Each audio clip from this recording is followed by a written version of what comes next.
Zeus versus Typhon. If the Greek gods thought they were untouchable, Typhon was the wake-up call that made them reconsider their life choices. This wasn't some angry mortal or a random sea monster. This was a nightmare so huge his head scraped the stars, and his arms could stretch across continents. He had hundreds of dragon heads sprouting from his shoulders, each spewing different horrors: fire, smoke, venom, probably bad breath that could peel paint. When Typhon stormed Olympus, the gods collectively noped out of there so fast they turned into animals and fled to Egypt, which is both smart and embarrassing. Zeus, to his credit, stayed behind, wielding thunderbolts like a mythological action hero. The fight wrecked entire landscapes, mountains shattered, seas boiled, and the earth itself shook. At one point, Typhon actually overpowered Zeus, tore the tendons from his hands and feet, and stuffed them in a bearskin pouch like some twisted lunch bag. That could have been the end, but Hermes and Pan stole them back, and Zeus came back swinging. Finally, after unleashing a barrage of lightning so intense it could probably power modern Athens for a century, Zeus crushed Typhon beneath Mount Etna. That volcano? Yeah, the Greeks said it's still smoking because Typhon's under there, furious, and probably plotting round two. Odin versus Fenrir. If Zeus had Typhon, Odin had Fenrir, a wolf so massive his upper jaw could touch the sky and his lower jaw scraped the earth. Born from Loki, because Norse myths don't believe in harmless family members, Fenrir was raised by the gods until he became too big and too obviously destined to kill Odin. Their solution? Tie him up. Their problem? Fenrir could break chains like cheap twine. So they forged Gleipnir, a magical ribbon made from impossible things like fish breath, mountain roots, and the sound of a cat's footsteps, all of which sound like a wizard was just making stuff up. Fenrir smelled something fishy, and not just from the fish breath ingredient, and refused to be bound unless a god put their hand in his mouth as a show of trust. Tyr, either the bravest or dumbest of the gods, volunteered, and lost his hand when the trap was sprung. Fast forward to Ragnarok. Fenrir breaks free, charges straight for Odin, and swallows him whole like a snack. There's no cinematic sword duel here. Odin just disappears into the wolf. But Odin's son Vidar avenges him by stepping on Fenrir's jaw, forcing it open,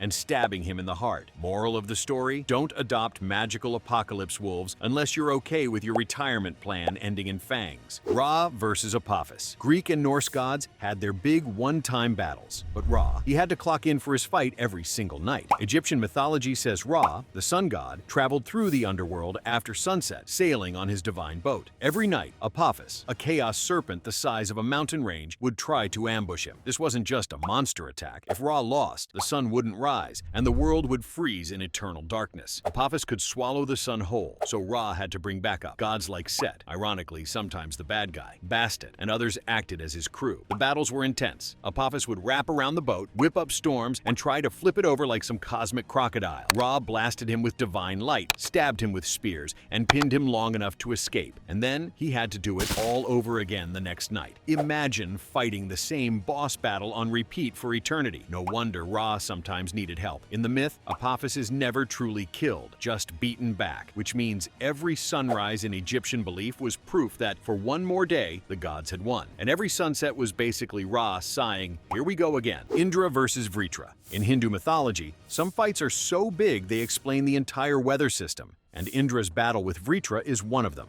Vritra was a massive dragon serpent who pulled the ultimate villain move. He stole and locked away all the world's water. Rivers? Gone. Rain? Gone. Oceans, probably sitting in a magical jar somewhere. With no water, crops withered, animals died, and humanity was one bad day away from total collapse. Indra, king of the gods and wielder of the thunderbolt Vajra, decided he'd had enough of this dry nightmare. The only problem? Vritra wasn't just big, he was magically invincible, unless you attacked him at exactly the right moment. So Indra waited, watching for his opening, while the other gods basically sat there parched and miserable. Finally, the perfect chance came. Indra struck with the Vajra, a weapon forged from the bones of a sage. Yes, really. And shattered Vritra's defenses. The dragon fell, and the waters came rushing back into the world, restoring life. This fight made Indra the ultimate storm god, the bringer of rain, the restorer of balance. Also, it's probably the first recorded case of "don't mess with my water supply unless you want to get zapped." Susanoo versus Orochi. Japanese mythology's Susanoo is like that troublemaking sibling who gets kicked out of the house and then saves the day just to prove a point. After being exiled from the heavens for bad behavior, he wandered down to Earth and found a family in deep distress. Turns out, A giant, eight-headed, eight-tailed dragon named Yamato no Orochi had been showing up once a year to eat one of their daughters. 7 sisters were gone. The last one, Kushinada, was next. Susanoo struck a deal. He'd slay Orochi if he could marry her. Step 1.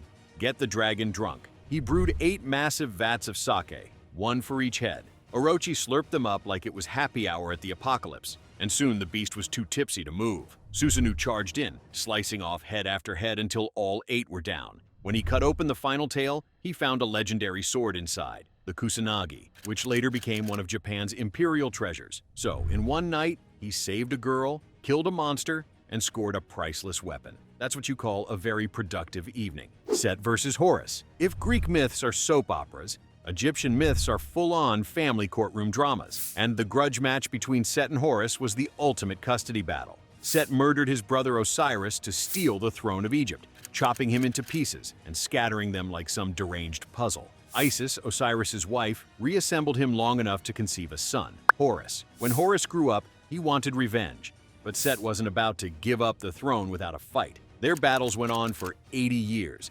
They transformed into hippos and fought underwater. They raced boats made of stone, because why not? At one point, Set tried to humiliate Horus in the pettiest way possible. Let's just say it involved bodily fluids and a trap that didn't work out in his favor. The gods eventually had to hold a trial, which dragged on until Ra finally declared Horus the rightful king. Set wasn't killed but was exiled to guard Ra's boat in the underworld, meaning the two still had to work the same night shift. Talk about awkward co-workers. Thor versus Jormungandr. In Norse mythology, Thor's rivalry with Jormungandr, the Midgard serpent, is basically the ultimate "I'll get you next time" saga. Jormungandr was so huge, he encircled the entire world, biting his own tail like some scaly infinity symbol. Prophecy said they'd kill each other at Ragnarok, but Thor wasn't exactly patient. Once, while disguised as a fisherman with a giant named Hymir, he decided to drop a line baited with an ox head, because apparently worms just weren't big enough. Sure enough, Jormungandr took the bait,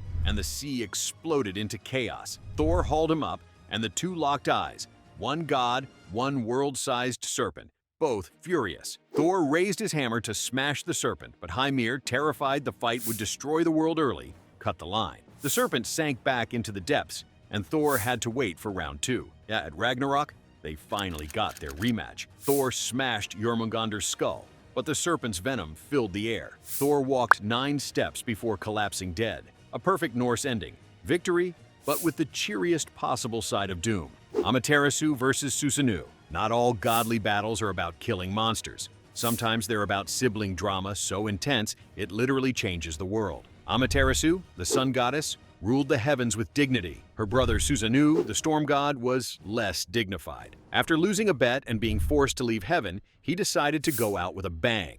He trashed Amaterasu's sacred rice fields, hurled a flayed horse into her weaving hall, yes, really, and generally acted like the worst houseguest in existence. Furious and humiliated, Amaterasu sealed herself inside a cave, plunging the world into darkness. The other gods panicked. Without her, nothing could grow, and everything was chaos. They threw a party outside the cave, complete with dancing and laughter to lure her out. Curiosity got the better of her, and when she peeked out, they pulled her into the light. Susanoo was punished and exiled to Earth, where he eventually redeemed himself by killing Orochi. This wasn't a battle in the swords and lightning sense, but it was still a war of pride, and it showed that in mythology, sometimes the most dangerous clashes happen inside families. That's it. Later.